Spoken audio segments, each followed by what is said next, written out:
നമസ്കാരം. ഇല്ല ഇല്ല മരിക്കുന്നില്ല, രക്തസാക്ഷി മരിക്കുന്നില്ല എന്ന് ഏറ്റവും ഉറക്കെ മുദ്രാവാക്യം വിളിച്ച പാർട്ടിയാണ് CPM. എന്നാൽ അതേ രക്തസാക്ഷികളുടെ പിന്മുറക്കാർക്ക് പോലും അലോസരമുണ്ടാക്കുന്ന നടപടികളിലൂടെയാണ് ആ പാർട്ടി ഇന്ന് കടന്നു പോകുന്നത്. രക്തസാക്ഷി കുഴിമാടങ്ങൾ സ്പന്ദിക്കുന്നു എന്ന തോന്നലുണ്ടാക്കി അവരുടെ പിന്മുറക്കാർ CPM RSS ബന്ധത്തിനെതിരെ കനത്ത പ്രതിഷേധമുയർത്തി രംഗത്ത് വന്നിരിക്കുകയാണ്.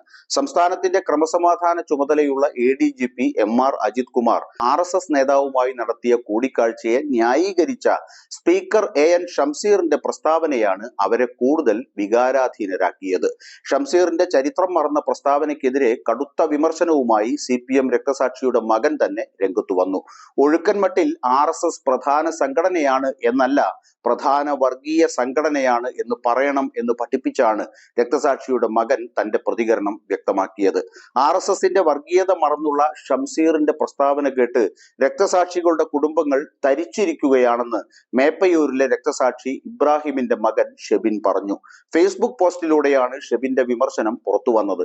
CPM ഭരിക്കുമ്പോൾ സംസ്ഥാനത്തെ ക്രമസമാധാന ചുമതലയുള്ള ADGP MR Ajith Kumar RSS നേതാക്കളെ ഊഴമിട്ട് കണ്ടതിൽ തെറ്റില്ലെന്നും RSS രാജ്യത്തെ പ്രധാന സംഘടനയാണെന്നുമായിരുന്നു ഷംസീർ പറഞ്ഞത്.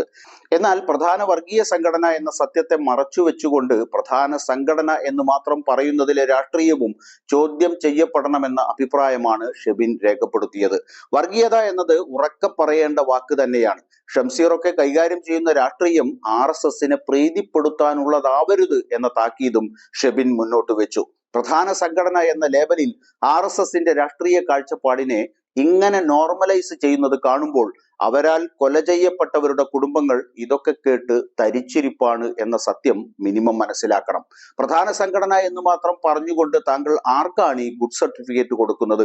താങ്കൾ ഈ പറഞ്ഞ പ്രധാന സംഘടന രാജ്യത്ത് വംശഹത്യകൾ നടത്തിയവരുടെ സംഘടനയാണ്. മതത്തിന്റെയും ജാതിയുടെയും പേരിൽ ഇന്നും കൊലപാതകങ്ങൾ നടത്തിക്കൊണ്ടിരിക്കുന്ന സംഘടനയാണ്. ഭക്ഷണത്തിന്റെ പേരിൽ പോലും മനുഷ്യനെ മൃഗീയമായി കൊല്ലുന്നവന്റെ സംഘടനയാണ് എന്നും ഷെബിൻ തന്റെ ഫേസ്ബുക്ക് കുറിപ്പിൽ ഓർമ്മപ്പെടുത്തി. ഈ RSS എന്ന വർഗീയ സംഘടന തന്നെയാണ് എന്റെ ബാപ്പയെയും ക്രൂരമായി കൊന്നുകളഞ്ഞത്. ഇതേപോലെ അനേകം രക്തസാക്ഷികളെ ഇവിടെ സൃഷ്ടിച്ചു വെച്ചതും. വർത്തമാനകാല ഇന്ത്യയിൽ നിങ്ങളെപ്പോലുള്ളവരാൽ വെള്ളപൂശപ്പെടേണ്ട സംഘടനയല്ല RSS. ഇന്ത്യയിൽ RSS എന്നത് പ്രധാന വർഗീയ സംഘടനയാണ്. മനുഷ്യനെ കൊന്നുകളയാൻ യാതൊരു മടിയുമില്ലാത്ത തീവ്ര സ്വഭാവമുള്ള പ്രധാന വർഗീയ സംഘടന. അതങ്ങനെ തന്നെയേ പറയാവൂ എന്നും ഷെബിൻ ഫേസ്ബുക്കിൽ കുറിച്ചു. ഇതിനിടെ മുഖ്യമന്ത്രി ADGPയെ സംരക്ഷിക്കുകയാണ് എന്നും മുഖ്യമന്ത്രിക്ക് ADGPയെ ഭയമാണ് എന്നും ആക്ഷേപമുയർത്തി മുൻ പ്രതിപക്ഷ നേതാവ് രമേശ് ചെന്നിത്തലയും രംഗത്ത് വന്നു. ADGPയെ മാറ്റാതിരിക്കുന്നതിൽ വലിയ രഹസ്യങ്ങൾ ഉണ്ട്. പാർട്ടിക്ക് അകത്ത് തന്നെ അഭിപ്രായങ്ങൾ ഉയർന്നിട്ടും ADGPയെ സംരക്ഷിക്കുന്ന നടപടി ലജ്ജാകരമാണ്.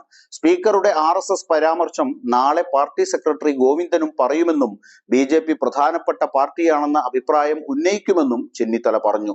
പ്രധാനപ്പെട്ട CPM നേതാക്കൾ BJPയുമായിട്ട് സൗഹൃദത്തിലാണ്.